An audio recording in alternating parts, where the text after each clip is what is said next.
C'est bientôt les plages, les vacances au soleil, les corps qui se dénudent, enfin quand même en maillot, hein, bien sûr. Oui, bien sûr. Alors évidemment, s'il y a 2-3 petits kilos qui peuvent se retirer, c'est parfois bien. Donc nous allons nous intéresser aujourd'hui à notre corps et à son poids. Donc savoir pourquoi est-ce qu'on est trop gros, trop maigre.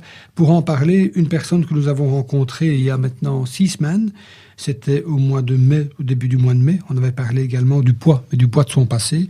C'est donc Stéphanie Verreken. Stéphanie, bonjour. Bonjour. Merci d'être venue nous rejoindre pour cette nouvelle émission sur le poids. Alors, tout d'abord, Stéphanie, est-ce que vous pouvez un peu nous rappeler votre parcours ? Eh bien, donc je suis enseignante et psychothérapeute. Je suis venue à la thérapie au départ par un cheminement de développement personnel suite à de gros problèmes de santé. Et ayant pu résoudre ces problèmes grâce à différentes méthodes de thérapie, eh bien, j'ai eu envie d'en faire profiter un petit peu les autres et de basculer dans cette relation d'aide. Et donc, voilà, j'ai fait les formations adéquates pour pouvoir aider les gens. Alors, la dernière fois, on avait parlé de PNL, de programmation neurolinguistique. Est-ce que cette PNL est également nécessaire dans le travail sur le poids ? Nécessaire, dans mon point de vue, de la façon dont je l'utilise, oui, c'est même incontournable dans le cadre du séminaire que j'ai prévu ici. Évidemment, il y a d'autres personnes qui travaillent autrement, hein. On est bien d'accord. Mais c'est un outil qui va nous permettre ici de vraiment comprendre quelles sont les causes du surpoids, mais quelles sont les causes émotionnelles, les causes éventuellement comportementales, mais qui sont de toute façon liées à l'émotionnel, qui sont liées à la façon dont on a été programmé pendant l'enfance, qui sont liées aux croyances. Et donc, c'est une approche vraiment au niveau des causes profondes. Et on ne va pas parler de balance, on ne va pas parler d'assiette, on ne va pas parler de... Enfin, on va parler de nourriture, bien sûr. On aura une bonne petite collation sucrée sans problème pour ceux qui veulent. Et il n'y a pas de question de restriction. C'est une approche tout à fait différente. Donc, nous ne sommes pas chez Weight Watchers. On ne travaille pas sur l'estomac, on travaille sur la tête. Voilà, et sur l'estomac virtuel. Sur l'estomac virtuel, parce qu'on a un estomac dans la tête, en fait. Hein. Oui, tout à fait. Je ne sais pas exactement où il se trouve, mais il y en a quelque part. Alors, donc, vous avez parlé de programmes, de croyances, d'éducation, etc. On est quand même dans la PNL.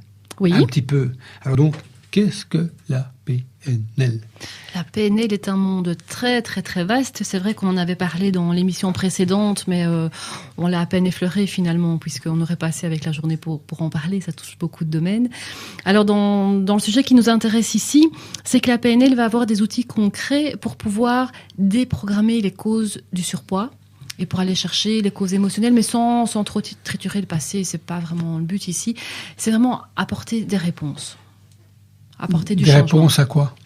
Aux questions. Oui, mais quel genre de question vient Pourquoi je suis gros, par exemple ? Ok, d'accord. C'est souvent la réponse enfin, c'est souvent avec cette question-là que les gens viennent ?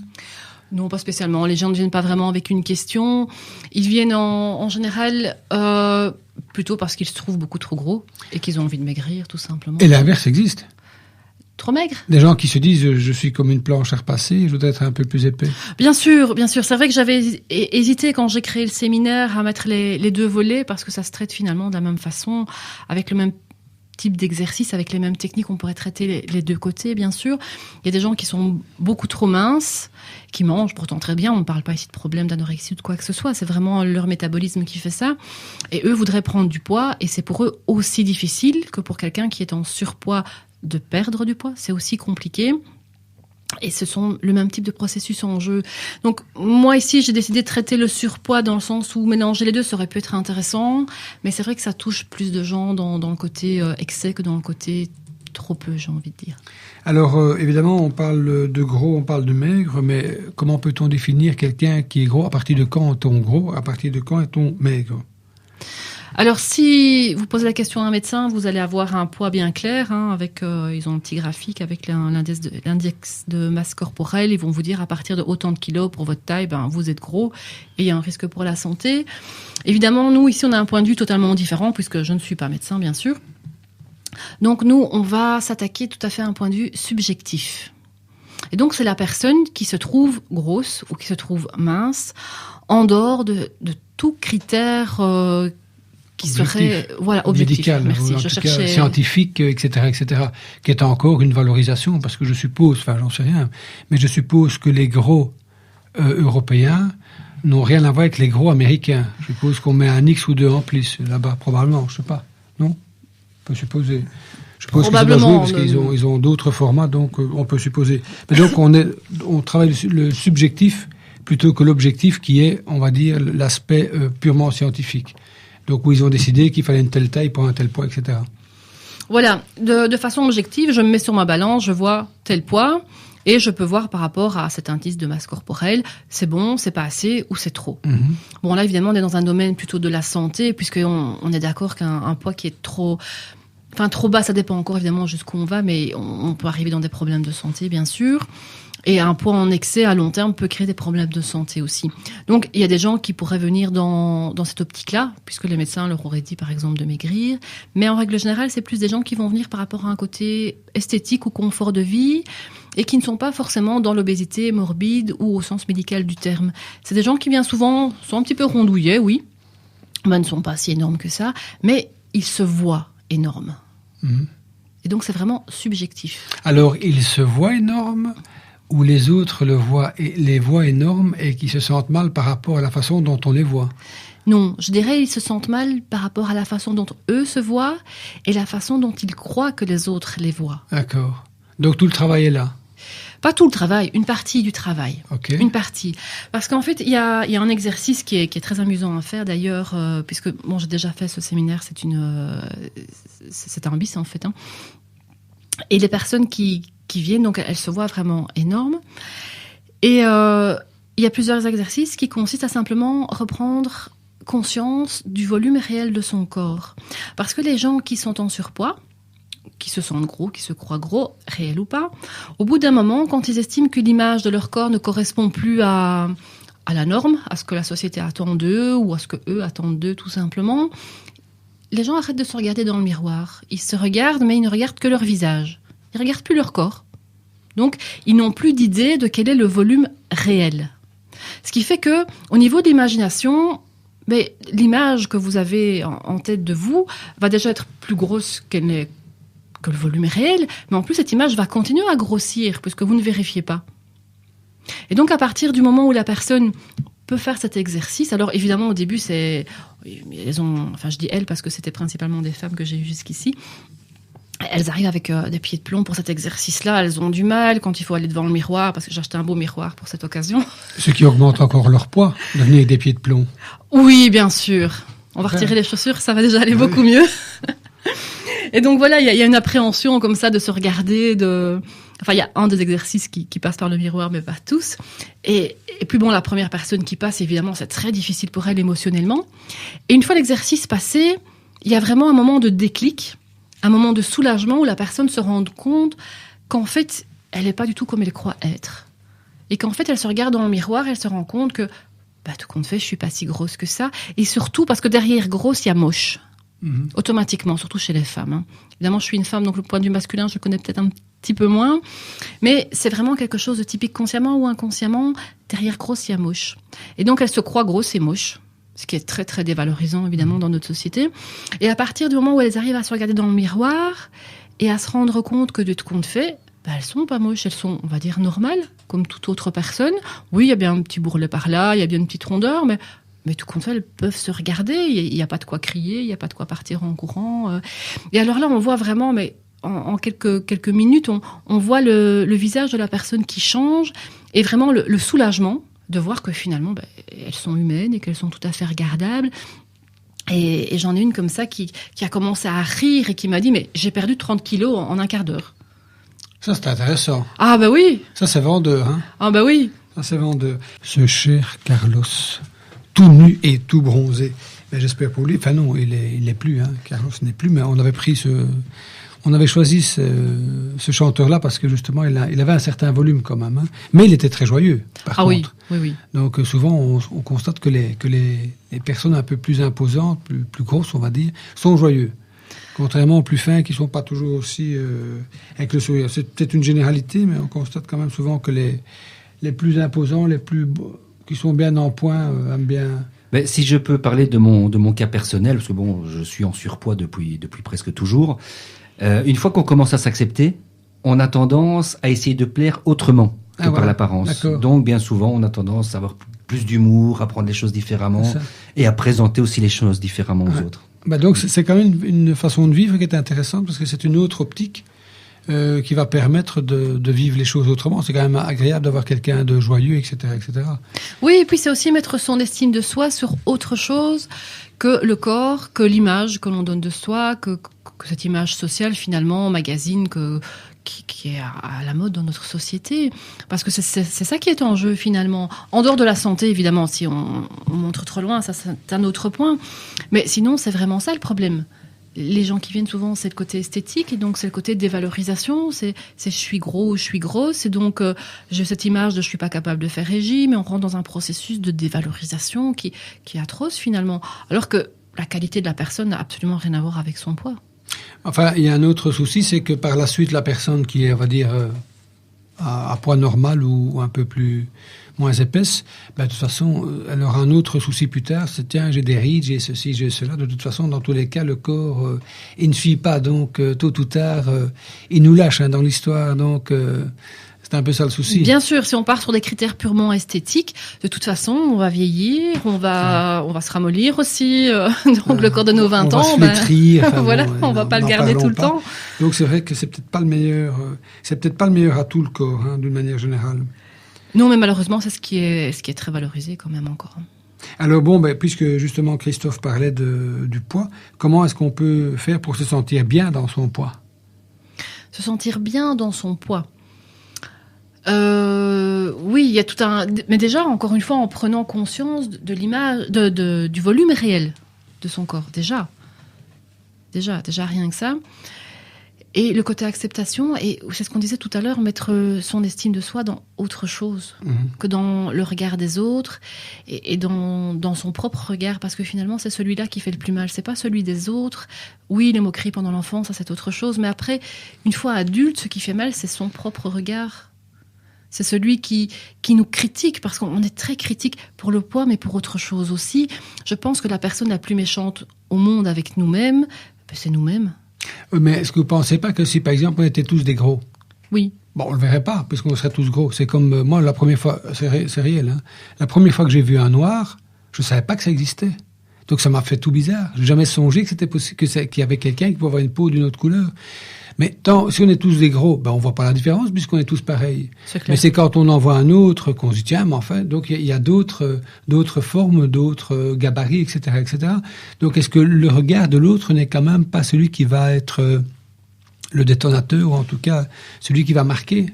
Oui, c'est celui qui va nous programmer au départ, notamment pendant l'enfance, pour nous dire c'est pas bien, t'es gros. Être gros, c'est pas bien. Être gros, c'est moche. Être gros, c'est toutes les horreurs que les enfants... Et puis à la gym, on sait pas bien faire les exercices. On court moins vite, on prend plus de place. Oui. Alors on mange 4 fois plus que les autres, évidemment, puisqu'on est gros. Ah, bien sûr, évidemment. C'est parce qu'on mange beaucoup plus. Alors on revient donc à ce qu'on dit. Vous faites des stages. Alors comment ça se passe, ces stages-là? Donc c'est un petit groupe de personnes. Je vais expliquer un petit peu la théorie, parce qu'il y a quand même de la théorie, un petit peu les processus qui sont mis en jeu. Comment ça se fait que, finalement, dans certaines personnes, peuvent manger autant qu'elles veulent, elles sont super minces, et d'autres vont être plus grosses.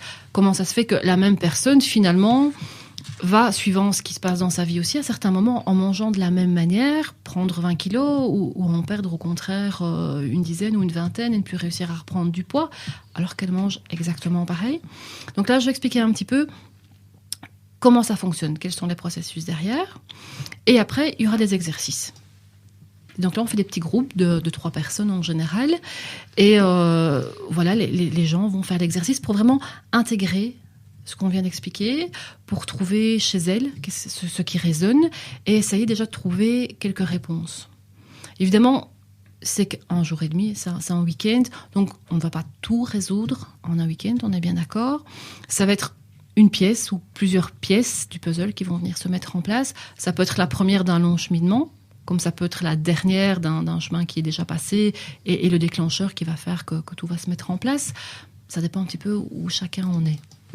Alors, on ne se retrouve pas en fait devant un fourneau et un livre de cuisine, on est bien d'accord? On est bien d'accord. C'est pas un cours de cuisine, non, pas du tout. Ça, on parle de ces expériences, on essaye de déconnecter ou de connecter certaines choses, et puis il y a des déclics qui se font ou qui ne se font pas. On parle pas beaucoup de ces expériences. En fait, c'est pas une thérapie de groupe non plus, où on met tout le monde dans la même pièce avec le même problème et chacun échange. C'est pas ça du tout le but. Le but, c'est vraiment comprendre. Et ici, on va parler notamment de la biologie totale par rapport au surpoids et de comment le corps fonctionne. Et après, les exercices vont permettre de mettre en pratique certaines choses. Oui. Et après, il y a un feedback où chacun explique un petit peu comment l'exercice s'est passé. Si les gens ont envie de parler un petit peu de leur vécu, on va les écouter, il n'y a pas de souci, mais on ne va pas forcément s'étaler non plus. Le but, c'est certainement pas de se plaindre et de larmoyer, sûrement pas. C'est pas ça du tout. Donc, on peut aussi, en PNL, avec certains exercices, on va travailler sur les processus, ce qui veut dire qu'on peut faire un exercice sans jamais parler du contenu. Alors, parce que ça faut que ça rentre dans ma tête. On peut parler d'un exercice ? On peut travailler sur quelque chose, oui. Sur un problème, d'accord. Sans jamais parler du problème en lui-même. Ah ok, d'accord. En travaillant juste sur les processus. D'accord. Donc on ne met pas d'étiquette. On ne met pas d'étiquette, on ne donne pas le nom à la chose. On va le faire parce que le côté humain, bon, c'est plus convivial et c'est plus facile, surtout pour les gens qui n'ont pas l'habitude. Et puis les gens ont besoin quand même de nommer certaines choses, d'en parler un petit peu. Mais on pourrait le faire, aller jusque-là. Mais c'est un peu frustrant pour la personne avec qui on travaillerait comme ça. Donc c'est pour ça qu'on met quand même un peu de contenu. Mais on ne va pas s'étaler dessus. Et surtout, tout ce qui est dit reste confidentiel, évidemment. D'accord. Confidentiel, donc pour tout ce qui va se dire entre les quatre murs reste là, entre vous tous. Oui, quand on fait le feedback, s'il y a plusieurs groupes et qu'on met les groupes ensemble et qu'on fait un feedback, chacun dit ce qu'il a envie de dire. Donc s'il a envie de raconter tout ce qui s'est passé, de parler de son vécu, il peut. S'il a envie de parler juste des processus ou même de ne rien dire, il ne dit rien. Et de toute façon, je dis toujours peu importe le séminaire ou le sujet, en PNL ou enfin dans les formations que je donne, on a autant de jokers qu'on veut. Donc si on n'a pas envie de faire un exercice parce que ça nous touche trop, parce que peu importe la raison, eh bien on ne le fait pas et puis c'est tout, il n'y a aucun problème. Personne n'est obligé à quoi que ce soit, on est entre adultes aussi. Alors vous avez énoncé la biologie totale, vous en avez déjà parlé la fois passée. Est-ce qu'on peut rentrer un petit peu dans le chemin de la biologie totale ? D'abord pour un petit peu dire aux gens ce que c'est que cette biologie totale, à quoi elle sert, à quoi elle vous a servi, etc. Oui, bien sûr. C'est une méthode qui est quand même maintenant assez connue, malheureusement pas mal controversée parce que souvent mal utilisée. C'est ce qui est un petit peu dommage. Mais bien utilisée, c'est quelque chose qui peut vraiment faire des miracles. Moi, je l'ai découvert... J'avais des gros problèmes d'asthme, d'allergie. Et c'est avec cette méthode-là que j'ai réussi vraiment à me libérer de ça complètement. Mais ça fonctionne pour un tas d'autres choses aussi, notamment pour les problèmes de poids. Le principe, c'est la somatique, en fait. Donc ça, on connaît bien en psycho le côté somatique. C'est le côté psychologique qui va donner une somatisation, donc qui va créer un symptôme, un problème au niveau du corps. Et la biologie totale, finalement, a repris ce principe-là. Donc en fait au départ c'est Gerd Hammer de la médecine nouvelle qui est un cancérologue qui a eu un cancer suite au décès de son fils et il s'est dit finalement il doit y avoir un lien entre les deux.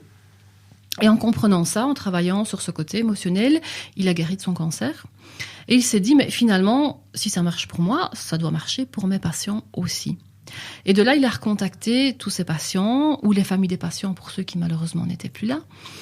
Et il a posé des questions, leur a demandé, mais finalement, dans l'année qui a précédé votre maladie, ou la maladie donc de la personne qui n'est plus là, qu'est-ce qu'elle a vécu ? Qu'est-ce que vous avez vécu ? Est-ce qu'il y a eu un choc ? Est-ce qu'il y a eu quelque chose ? Et de là, il a recoupé les témoignages et s'est rendu compte que tous les gens, ou presque, qui avaient eu le même type de cancer, avaient vécu le même type de problème émotionnel. Et donc, à partir de là, il a commencé à soigner autrement. Et suite à ça, Claude Sabat, qui est un médecin généraliste à la base, a repris ses travaux et s'est dit mais si ça marche pour les cancers, ça doit marcher pour autre chose aussi. Et donc lui a fait la même chose avec ses patients, il a testé, il a posé les questions, il leur a demandé mais finalement avant d'avoir telle maladie, quand les gens arrivaient avec un problème, qu'est-ce qui s'est passé dans les jours avant, dans les semaines avant, qu'est-ce que vous avez vécu ? Et de la même manière, il s'est rendu compte que les gens qui avaient les mêmes maladies avaient eu le même type de problème. Et donc de là, c'est comme ça qu'il a créé la biologie totale. Avec ça, il y a un tas d'autres choses, bien sûr. Et notamment, ça s'applique aussi aux problèmes de surpoids. C'est-à-dire qu'il y a vraiment un lien entre l'émotionnel et le poids. Donc ce que cette méthode veut nous expliquer, c'est que finalement le corps réagit toujours comme au début, on va dire, de l'humanité, dans ce côté survie. Et donc ce qui se passe dans le cas du surpoids, c'est qu'il réagit toujours comme si imaginez un petit animal qui se retrouve tout seul, ou un enfant, peu importe, hein, qui se retrouve tout seul sans ses parents, hors civilisation. Il est perdu dans la nature. Et il y a deux dangers principalement. Un petit animal qui est là, le premier danger, c'est de mourir de faim, s'il n'est pas assez autonome, s'il n'y a pas la mère pour le nourrir. Et le deuxième danger, c'est de se faire manger par un prédateur. Alors là, évidemment, pour l'être humain, dans notre société, de façon réelle, c'est plus ça qui se passe. Mais le cerveau, pour lui, c'est pareil. Il n'y a pas vraiment de différence. Et donc, quand quelqu'un vit ce même type d'émotion, qui est l'abandon, hein, principalement à la base, le cerveau fonctionne toujours pareil, avec ce même programme. À partir du moment où je suis abandonnée, ou je me sens abandonnée, parce que peut-être que je ne le suis pas, c'est aussi encore totalement subjectif, eh bien, il y a deux choses qui se mettent en place. De un, la peur de mourir de faim, donc je vais faire des réserves de graisse. Et de deux, la peur d'être la proie des prédateurs, donc je vais prendre le plus de volume possible pour pouvoir faire front et même anticiper, parce que le prédateur, évidemment, à choisir entre une proie toute petite, toute mince et un gros éléphant, il va prendre la proie la plus facile, évidemment. Donc ça, c'est vraiment le programme qu'il y a à la base. Ok, on va refaire une pause. C'était Morane avec « Je suis trop forte ». Alors pourquoi avoir choisi cette chanson particulièrement ? Mais je trouve qu'elle cadre bien avec le sujet du jour.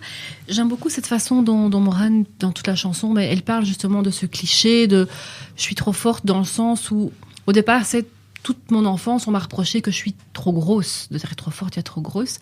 Et alors, elle retourne ça de cette faiblesse, elle en fait une force en disant, c'est le cas de le dire, je suis trop forte parce que malgré tout ça, malgré tout ce que j'ai vécu, ces insultes et tout, je suis arrivée là où je suis arrivée. Et donc, je suis trop forte, franchement. Et alors, c'est intéressant parce que dans la prise de poids, ça peut être un élément déclencheur. La valeur d'être fort. Parce que beaucoup de gens, pas dire tout le monde, mais une majorité quand même, si vous pensez à fort, en général, on voit quelqu'un de gros. Ou peut-être pas de gros obèse, mais en tout cas de costaud, pas quelqu'un de filiforme. Et certaines personnes ont reçu cette injonction d'être fort pendant l'enfance, qui s'est traduite par une prise de poids. Alors je pense à un exemple concret d'une dame qui avait pour elle le représenter, c'est ça qui est très intéressant, parce que pour elle être fort, dans se représenter, c'était peser 100 kilos. Pas 99 et pas 101, et ça c'est super intéressant. Parce que elle avait, bon là on va refaire un petit incartade dans la psychogénéalogie, c'était l'émission de la fois passée, mais bon. Elle portait le poids, c'est le cas de le dire, du programme de sa grand-mère qui était morte en couche, simplement parce qu'elle avait vécu juste après la guerre, et le médecin lui avait dit, vous ne pouvez plus avoir d'enfant parce que vous n'êtes pas assez forte. Oui. Et donc, si vous êtes encore enceinte, vous allez mourir parce que voilà, vous n'êtes pas assez forte. C'était vraiment les mots du médecin. Et donc, elle le savait. Elle est quand même tombée encore enceinte. Et elle est morte. Donc, elle a fait un problème pendant l'accouchement. Elle est morte quelques mois après, mais des suites de l'accouchement. Et donc, cette personne qui était en résonance avec cette mémoire avait intégré ça parce que cette histoire, elle l'a entendue évidemment toute son enfance. Et dans son représenté, donc être fort, pour elle, elle voyait une dame forte avec 100 kilos. Malheureusement, elle l'a conscientisé vraiment à la fin de sa grossesse. Ce qui fait que quand elle a été enceinte à son tour, elle a grossi, elle a pris plus de 30 kilos. Oui. Tout simplement parce que ça devenait une question de survie. Elle avait ce message gravé en elle qui ne la concernait pas, évidemment. Là, elle n'était pas en danger, elle était en bonne santé. Mais elle avait reçu ce message. Si t'es pas forte, tu vas mourir dans l'accouchement. Tu dois être forte pour pouvoir survivre à l'accouchement. Et donc, son cerveau l'a amenée à être forte pour survivre. Et donc, c'est vraiment ça. C'est vraiment une question de survie dans le côté inconscient qui n'est pas toujours adéquat, qui est totalement subjectif, qui est dans les croyances, qui est dans le programme. Et ce qui est vraiment merveilleux, pendant quel sens on le prend, mais c'est ce côté que elle s'est pas arrêtée à 99 kilos. Non, elle s'est arrêtée à 100 kilos. Elle a accouché, elle avait pile 100 kilos. Et c'était vraiment pour elle, dans son inconscient, c'est la façon dont son inconscient lui a sauvé la vie, alors qu'elle n'était pas en danger, évidemment, c'était virtuel. Ouais. D'accord, ok. Autre chose sur notre cher ami Morane, par rapport à la chanson ? Ah non, c'est ça que j'aimais bien, en fait, c'était ce côté-là, parce que les mots ont leur poids, c'est le cas de le dire, on reste dans le sujet, puisqu'on parlait en PNL donc de la façon dont le langage nous programme, et les mots que nous utilisons nous programment. Et donc le mot fort, à force de dire on est fort, Voilà, malheureusement. Quand vous dites un mot, il y a une image qui vient. Cette image n'est pas toujours consciente parce que bien souvent, elle passe très très vite dans l'esprit. Donc avec l'habitude, on l'arrête et on peut voir ce qu'il y a derrière. Mais cette image qui passe et dont on n'a pas conscience, elle nous programme. Et notre cerveau va nous amener pour qu'au niveau du comportement, des émotions, etc., on concrétise cette image. Mmh. Ok. Et bon, vous êtes déjà prêt. J'avais une question là, mais bon, vous y avez répondu quasi. Est-ce qu'il y a un lien entre l'émotionnel et le poids? Je suppose que du coup, la réponse est oui. Bah oui, bien sûr. Bien sûr. Puisque c'est vraiment la base de cette méthode en biologie totale, c'est vraiment le lien entre l'émotionnel et la maladie, le symptôme, et entre le poids aussi. Et évidemment, c'est l'émotionnel qui va faire que le métabolisme va donc prendre du poids et du volume, parce que c'est pas encore toujours la même chose non plus. Parfois, le poids et le volume sont liés en partie, oui, mais il y a des gens qui finalement ne pèsent pas si lourd que ça, mais ont beaucoup de volume, ou l'inverse. Donc, c'est pas encore non plus une corrélation stricte. Et il y a aussi le côté là, on va travailler ça aussi, la différence entre la faim émotionnelle et la faim réelle. La faim réelle, physique, oui. biologique. Mmh.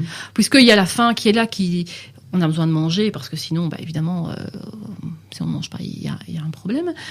Mais on a besoin d'une certaine quantité de nourriture par jour, d'une certaine qualité aussi, mais pas plus.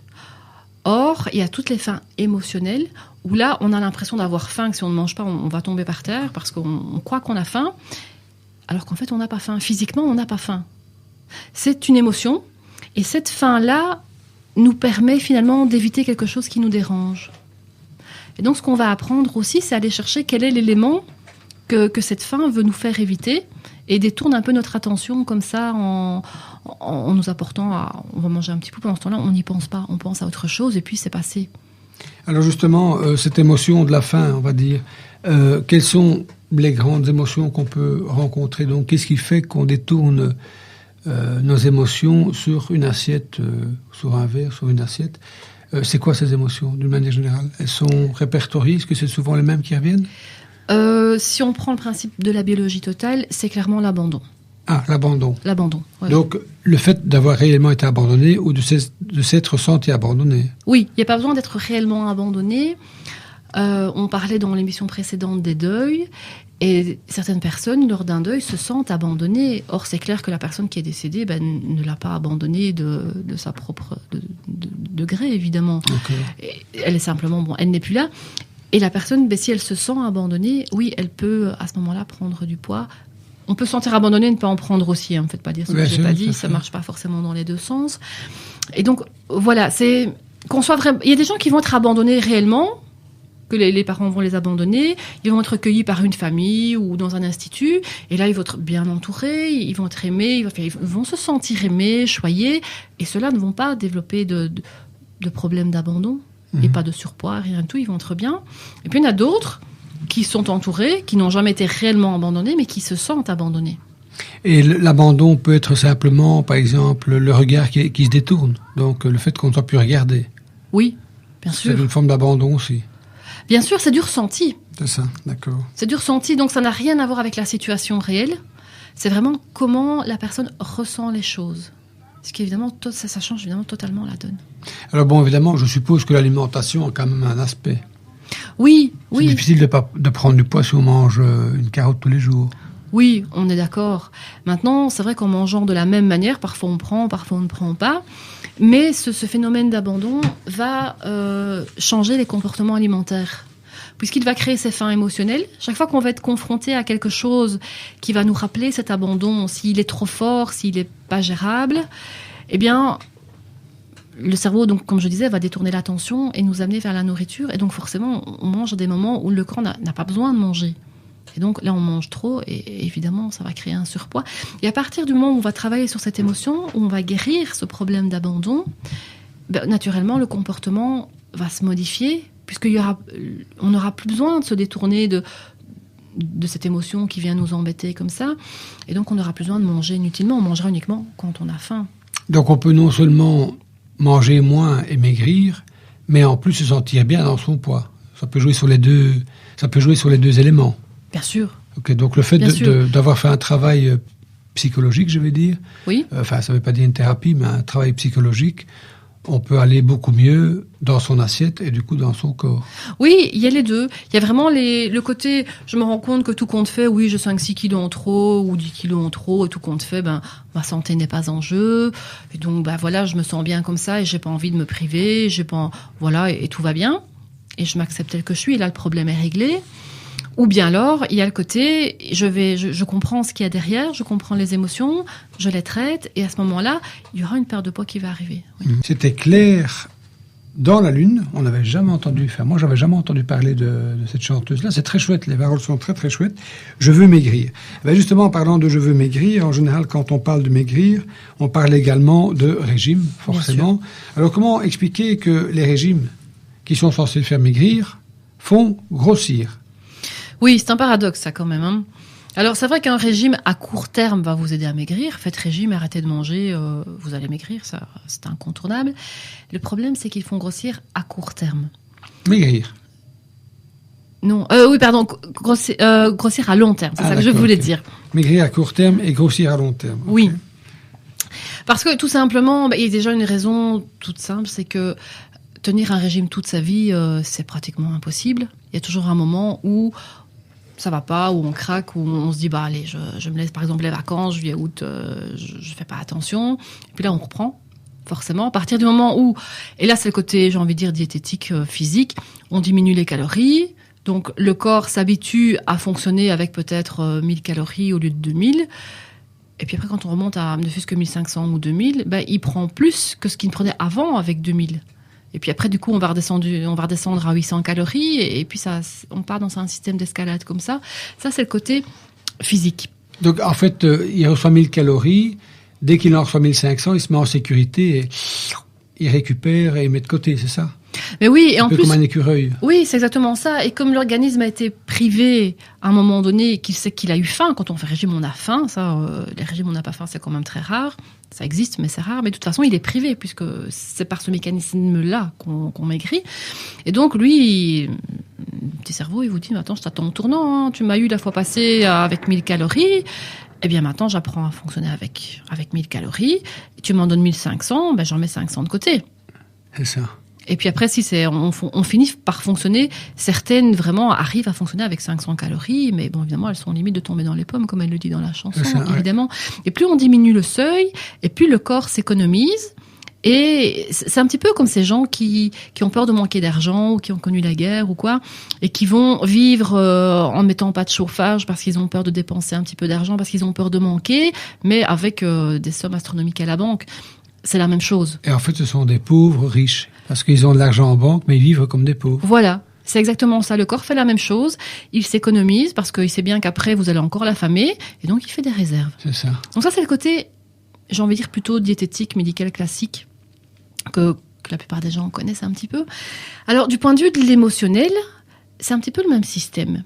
Votre inconscient, si il vous fait prendre du poids, c'est qu'il estime que ça vous sauve la vie. Que pour vous, si vous pesez, on va dire 100 kilos, hein, c'est différent pour chacun, vous êtes en sécurité. Si vous en pesez 80, vous êtes en danger de mort. Pour une raison ou pour une autre qui lui appartient. Évidemment, c'est subjectif, on est bien d'accord que c'est pas réel. Alors, à partir du moment où vous le forcez à diminuer le poids à 80, vous augmentez le stress qui a créé le surpoids. Et donc, forcément, lui va fonctionner dans l'autre sens et créer encore plus de surpoids pour se protéger encore plus. Puisque l'émotion de départ va être plus forte, donc elle va créer un symptôme plus fort. Et donc là, il vient carrément détraqué, parce que après ça, pour casser ça, on fait comment ? Ah oui, là ça devient compliqué. De toute façon, il y a un moment donné aussi où les régimes, on n'en peut plus, on n'y arrive plus. Parce qu'on fait tous les régimes qui existaient, avec ceci, avec cela, les bananes, les pommes, les trucs, les trucs chocolatés, tout ce qu'on peut connaître, etc., etc. Et chaque fois, on reprend des kilos en plus. Mais à un moment donné, pour sortir de ce cercle vicieux, on fait comment ? On apprend à se nourrir correctement.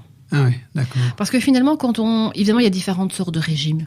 Il y a des régimes qui vont être plus sains que d'autres. Quand on commence, évidemment, avec des produits chimiques et des choses comme ça, au niveau équilibre nutritionnel, c'est quand même pas toujours génial. Et alors, le problème, c'est que la façon de se nourrir va devenir mentale. On va compter les calories, on va compter les points. Chez Weight Watchers, c'est plutôt avec des points de couleur, je pense, quelque chose comme ça. Et donc, ça devient mental. On n'écoute pas son corps. On coupe cette sensation de faim, on la met dans le déni, on essaie de la renier, on n'y arrive pas forcément, hein, mais on n'écoute plus. Et c'est le cerveau qui commande, qui dit non, tu as droit à manger autant de grammes ou autant de calories, et qui va faire un petit peu les comptes. Et donc là, il faut revenir dans le processus inverse, et on va apprendre à se remettre en contact avec les besoins réels de son corps. Et parce que le corps va vous dire, j'ai besoin d'autant on va le sentir. Quand tout va bien sur le plan émotionnel, le corps va prendre la nourriture dont il a besoin pour vivre, et pas plus. Et donc, on va apprendre vraiment à conscientiser ça, à sentir quand son estomac est rempli aussi, à faire la différence entre une faim émotionnelle et une faim réelle, et pouvoir, quand il y a une faim émotionnelle, faire autre chose. Ah oui, mais faire quoi ? Alors évidemment, la volonté, ça ne suffit pas. Donc, simplement conscientiser qu'est-ce qui a provoqué cette faim émotionnelle. Mais minute, ok, c'est bien. Bon, vous avez faim, vous mangez de manière à avoir suffisamment de nourriture pour votre corps. Bon, jusque-là, ça va, c'est normal. Et après ça, vous avez vos fameuses envies, hein, j'ai envie de. Oui. C'est pas à ce moment-là qu'il faut le traiter. C'est à ce moment-là qu'on se pose la question, tiens, pourquoi est-ce que j'ai envie de manger ça ? Oui. Oh, mais vous allez d'abord sauter sur le gâteau, sur le chocolat ou sur les chips, ou je sais pas. Alors, le réflexe à avoir dans ces cas-là, mais ça prend du temps, ça se fait pas en 15 jours de temps, évidemment. Hein. C'est vraiment se poser la question. On peut le faire aussi après. Se reposer la question, mais là, qu'est-ce qui s'est passé ou quoi, mais après l'avoir mangé, évidemment. Ou 15 jours après, mais c'est beaucoup plus difficile. Le plus simple, moi je dis souvent, c'est à la limite prendre un petit carnet et noter chaque fois que j'ai une envie comme ça de grignoter, parce que les faims émotionnelles, c'est l'envie de grignoter, c'est l'envie de sucre, c'est l'envie de graisse, contrairement à la faim physique biologique, qui là va être une envie d'un vrai repas, de quelque chose de plus sain qui nourrit réellement. Mm-hmm. Et là, à ce moment-là, au moment où on a cette faim, cette envie de grignoter, cette faim qui vient comme ça tout d'un coup, qui vous prend, se poser la question, mais juste avant cette faim, à quoi j'ai pensé, qu'est-ce que j'ai vu, qu'est-ce que j'ai entendu, quel est l'élément extérieur ou la pensée qui a réveillé une émotion chez moi et qui m'a donné faim. Alors vous allez vous poser la question peut-être 10 fois, 100 fois avant de trouver la réponse. Mais à un moment donné, vous allez trouver la réponse et en notant tout ça, vous allez recouper, vous rendre compte que finalement, il y a toujours le même type d'événements ou d'éléments qui revient. Alors, il y en a peut-être 2 ou 3, ou un qui est vraiment très, très récurrent. Et là, on va avoir une base de travail pour aller déterrer le problème qu'il y a là derrière et pouvoir soigner ce problème. Là, c'est de l'ordre de la thérapie, évidemment. Ouais. Parce que bon, c'est un peu le même souci pour les gens qui ont tendance à boire. Et à un moment donné, vous avez plus soif, je suis désolé. Oui. Donc, le verre supplémentaire, mais pourquoi est-ce qu'on boit ce verre-là ? C'est le même processus. C'est ça. Quoi qu'il y a une addiction, on peut avoir une addiction à l'alimentation. Pour les cigarettes, c'est peut-être encore autre chose, j'en sais rien. C'est du point de vue, je ne parle pas d'un point de vue médical ou quoi que ce soit. D'un point de vue émotionnel, c'est exactement le même processus. C'est une addiction. Ah d'accord, c'est ça. Oui. Donc l'alimentation, à ce moment-là, une addiction. Oui, tout à fait. Okay, une addiction, notamment le sucre est bien connu pour être addictif. C'est ça. Ah, oui. Au même titre que l'alcool. Et d'ailleurs, dans l'alcool, c'est très sucré l'alcool. Et le sucre, est-ce qu'on ne considère pas que c'est un manque d'amour ? On peut dire ça, oui, peut-être, oui, mais de toute façon, j'ai envie de dire que tout est manque d'amour. Si vous avez l'amour dont vous avez besoin. Parfois, c'est la peur. Par exemple, le sel, apparemment, ce serait lié aux peurs. Donc, les choses plus salées, ce serait lié aux peurs, et le sucre, ce serait plutôt lié à l'amour. Dans cette idée-là, oui, certaines théories disent que le sel, puisqu'il va agir sur les reins, et que les reins en décodage biologique sont liés à la peur, ça va être lié à ça, et que le sucre va être lié plutôt au côté douceur, au côté maternel, donc au besoin d'amour, qui revient finalement à cet abandon. Ça, c'est vrai que ça se recoupe finalement. Alors, puisque vous avez parlé de nouveau de biologie totale, je propose qu'on téléphone à la personne qu'on a eu la fois passée, qui s'appelait Evelyne. Evelyne, voilà, on va appeler Evelyne en espérant qu'on peut la contacter et on va voir ce qu'elle dit de la biologie totale. Elle avait suivi un stage ou quelque chose ? Oui. Alors elle avait eu elle vous le racontera, elle avait eu un problème au dos notamment qu'elle a complètement guéri comme ça. Evelyne, bonjour, merci d'être sur antenne sur Equinox. Bonjour. Pour l'instant, nous parlons donc de la biologie totale et j'aime bien avoir des expériences vécues. Vous en avez fait une.